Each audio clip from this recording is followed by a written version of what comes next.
Hi mga karils, magluluto ako ngayon ng ginisang carne norte with repolyo. Yan. Siyempre, kailanganin natin ang corned beef at repolyo. So, hiwain natin ng maliliit. Yan. Una, mag-isa muna tayo ng bawang at sibuyas. Pag medyo brown na siya, ilagay na natin ang corned beef.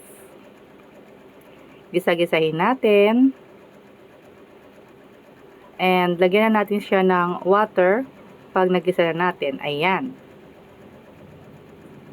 Papakuluan natin at lagyan ng pampalasa tulad ng asin, betchin, at paminta.